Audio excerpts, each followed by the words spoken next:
FanFic Critic. I read it, you listen. Today's fanfic is a special fanfic. Mainly because it's not on fanfiction.net, and it's the first Animaniacs fanfic I've reviewed. And better yet, it's a good fanfic. A good fanfic.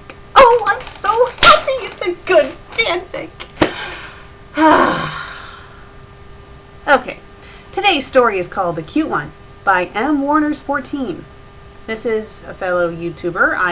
I'll provide you guys a link to his profile, and I will possibly publish this on my channel as well.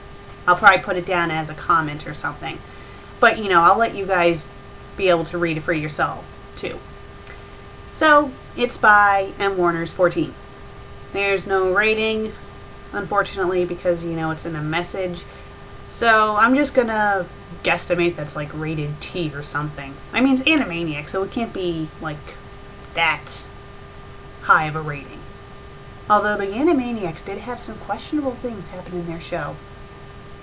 Back on topic, let's read this story. Her name was Dot.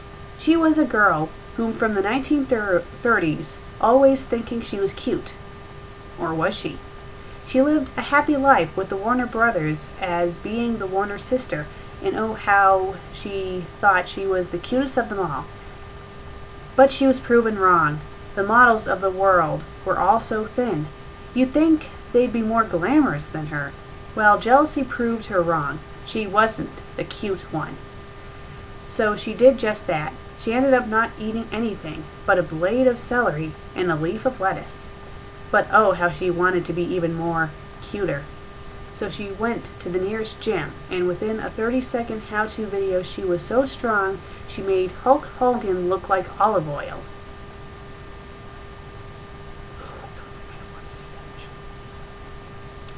So once she showed off her muscles to her two siblings, Yakko and Wacko Warner, they began to get worried for their youngest and only sister, but they supported her nonetheless, to avoid being injured by her strength and anger by her.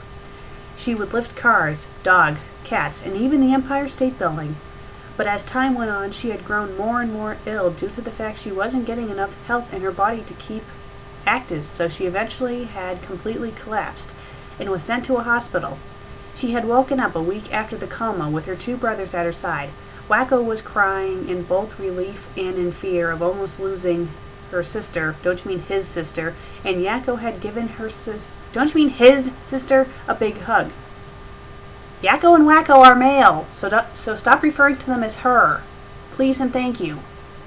Reminding her to try not to starve herself because they both loved her. So a month later she had gained her health back and realized that it wasn't how you looked, but it's how you feel inside that makes a person truly cute. The end. I thought this story had a very good moral. And, it reflects a lot about how today's society affects young girls. You see models and stuff, and they're twigs. They're twigs. And no average person looks like that. But, the sad thing is a lot of young girls, they want to look like these models. And they think that if they starve themselves, they will fit the image of beauty. Frankly, I don't really agree with the image of beauty because I don't really think it's all about looks. It's also about who you are inside.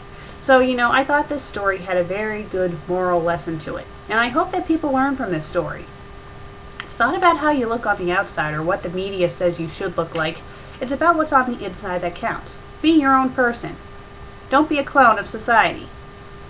Well, in case you guys did not know, I really enjoyed this story, and I kind of wish it was on fanfiction.net. I mean, it's not exactly long, but it doesn't need to be. It has a good moral. A couple of little issues there, like mistaking the Warner brothers for women, but other than that, it was a very good story. So, M.Warners, if you're watching this, write more stories and put them on fanfiction.net. Well, I'm the FanFic Critic. I read it, you listen, and I need to watch Animaniacs, but unfortunately I think my sister has it at her place. Damn it. Maybe I can call her and see if she can lend me it.